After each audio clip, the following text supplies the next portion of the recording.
ماذا نفعل بالطبيعة الآن؟ نتيجتها عقوبة سيئة على الناس الأبرياء الذين يسكنوا في مكان ما على كرة الأرض.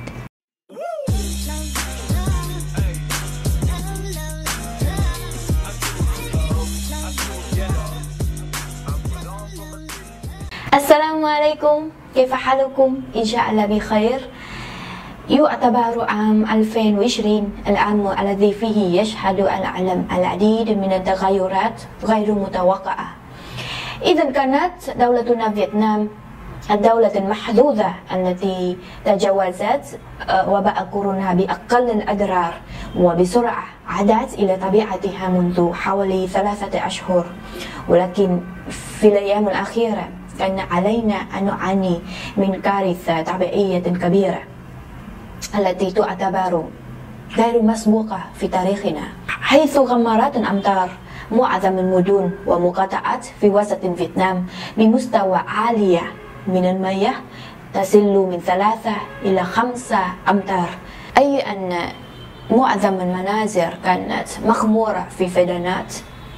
نفتخر كفيتناميين دائما بموقعنا الجغرافي الجميل الذي يمتد تضاريس البلاد عموديا ويحود الشرق بأكملها البحر وشواطئ التي تصنف بين أجمل الشواطئ في العالم.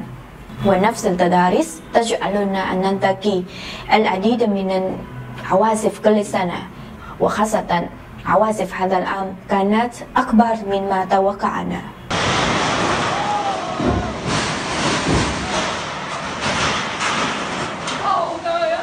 انظر إلى هذه الصورة، إنها صورة حزينة ومؤلمة لرجل الذي زوجته وولده الرضيع مفقودان في الفيضانات، حيث ظهرت على زوجته علامة الولادة وتم وضعها على قارب لنقلها إلى المركز الطبي، ولكن القارب انقلب في الطريق فاختفت الزوجة والولد في بطنها في الماء.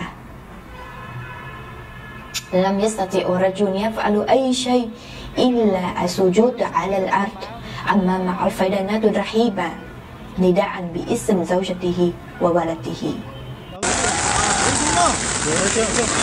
فإليكم صورة أخرى للمرأة وولديها بعيون تعبانة وحزينة بعد أيام طويلة من غرق منزلهم وممتلكاتهم في الفيضانات.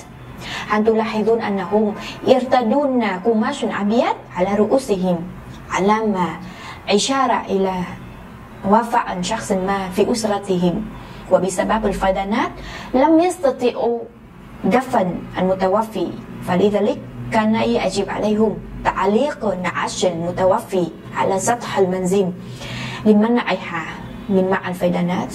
وهذه صورة أخرى قد لا ترون فيه شيء غريب، يعني 3 قبعات بين الطين، ولكن هذه القبعات للجنود الذي فقدوا أثناء إنقاذ الناس في الفيضانات. كان لم يكن إلا الشهداء الذين ماتوا في الحرب، ولكن الآن يوجد الشهداء الذين ماتوا في زمن السلم. مع ذلك في مثل هذه الظروف الصعبة لا يتردد الجنود الذهاب إلى أماكن الفيضانات لإنقاذ الناس. وأيضا في مثل هذه الظروف الصعبة تم أن تعبير عن روح التضامن بين الشعب الفيتنامي أقوى من أي وقت. لقد تبرعنا بالمال والطعام والملابس ومستلزمات، وتوجهنا إلى أماكن التي غمرتها الفيضانات لتقديمها للناس المحتاجين في أسرع وقت.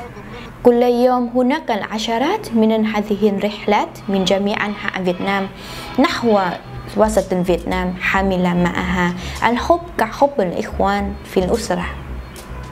تعتبر العواصف نتيجة وعقوبة واضحة لتغير المناخ التي حدثت في جميع أنحاء العالم في السنوات الأخيرة، فستكون العقوبة أكثر خطورة إذا لم نتخذ إجراءات قوية وجادة.